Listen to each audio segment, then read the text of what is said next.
Welcome, friends. This is Harshad Parekh inviting you to listen to some of my short writings on philosophy, religion, psychology, spirituality, education, Krishnamurti, and nature. I hope you have a good listening.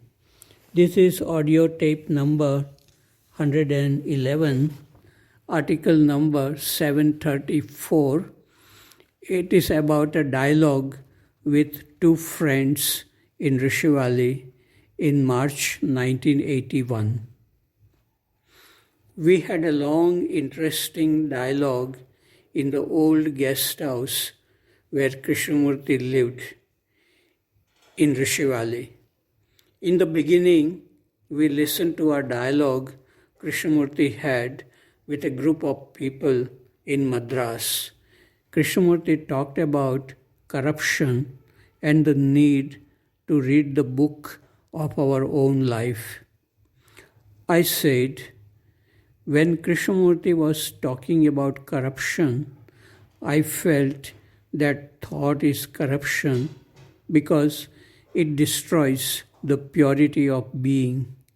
With the arising of thought, the purity of perception is destroyed. Rajesh Dalal agreed, but he felt that it was too deep to comprehend. Jeff asked, what prevents us from discovering the truth of the statement that thought is corruption? What gives us sustained passion in our life and work? I said, you would like to find this out by thought, don't you? Our mind is not quiet enough to understand these things. You are asking why our mind is disturbed and why thoughts arise. I asked Jeff, do you think that the disturbance comes from outside or inside? He thought for a while and said, it comes from inside. However, we have to do certain things in our daily life, like teaching subjects, reading books, etc., which creates disturbance.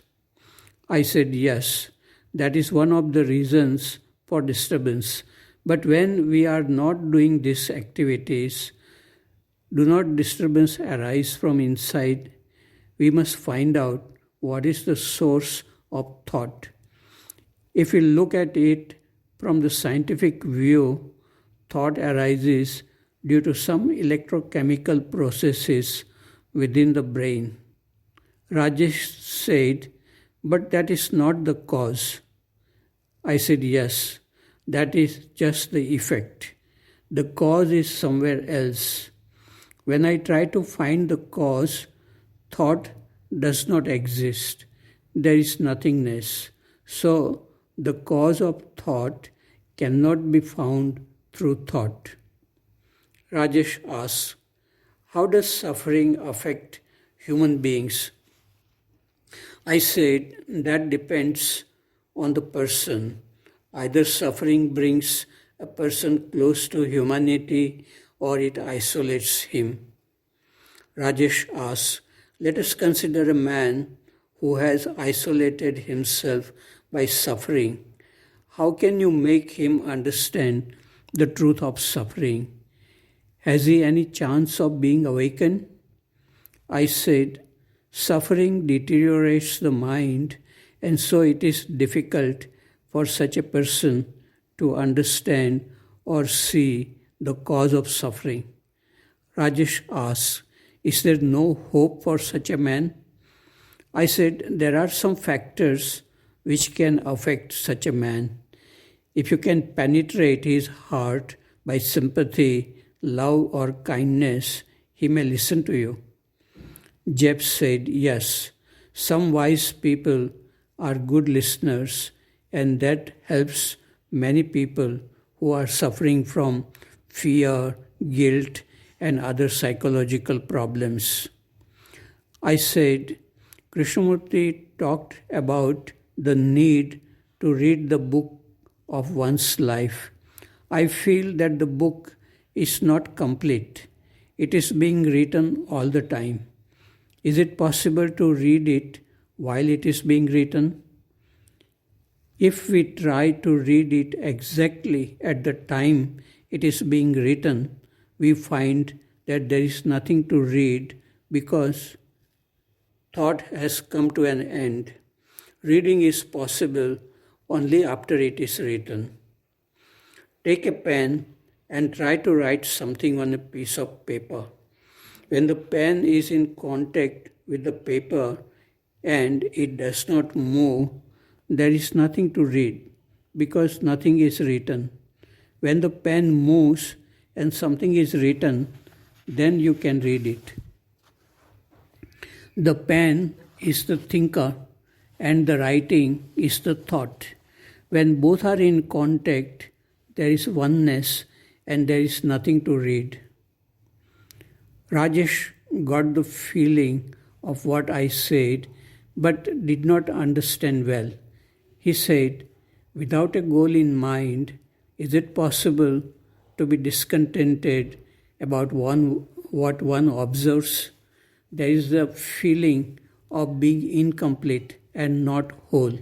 Is it possible to look at it, explore, and investigate it without a goal in mind? I said, it seems to me that you are seeking wholeness. You are beginning with a feeling that such a thing exists. There is a sense of comparison in you. There is an urge to achieve perfection. Rajesh asks, I would like to ask you a personal question. You will have to look it into the past and answer it. In the last week, was there a time when a sense of contradiction occurred in your mind? I said yes. Rajesh asked why. I said it occurred because of movement of thought. You like to do a certain thing, but you cannot do it. So contradiction occurred.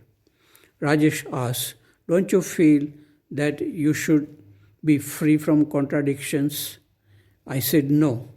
I watch the contradictions when they arise. I am just watching it. The contradictions drop in the light of awareness. In Buddhism, they say, if it is hot, I am hot Buddha. If it is cold, I am cold Buddha. I live with reality. What is more important than what should be. This eliminates the idea of achieving perfection and conflicts of duality. Rajesh said, is there not an urge in man to be free from sorrow? Without this urge, man would remain in sorrow. You seem to be contented with your incompleteness. My father suffers and he does not mind suffering. To him, the investigation of the cause of suffering is meaningless. Maybe you are speaking from a great depth, but to be content with what is prevents one from going deeper and wider within oneself. I said, when you say that there is an urge in man to seek perfection, what is that urge? Is not thinking involved in it? Is not it a desire? One must see this clearly because we can easily deceive ourselves by using a noble word for a shallow feeling. Rajesh asks, how will you help a child to understand himself? Will you not discuss with him and explore the nature of his problems? I said, I do not feel that I must help a child. We must eliminate this feeling of helping others. I would like to look at the child, smile at him, and play with him. Maybe I will talk with him if he likes to listen. We have different personalities and different approaches. You seem to think that you can help others only through words and discussing and analyzing problems in a group. I think there are other ways of sharing feelings. through silence and look of love or friendliness. I am more at home when I am alone. I can go deep within myself when I am alone. But I am not against discussions. It is good to meet and discuss things. Rajesh said, Krishnamurti gives great importance to words. Through words, one can reach deeper layers of consciousness. I said yes, but he speaks from silent clarity. Rajesh agreed.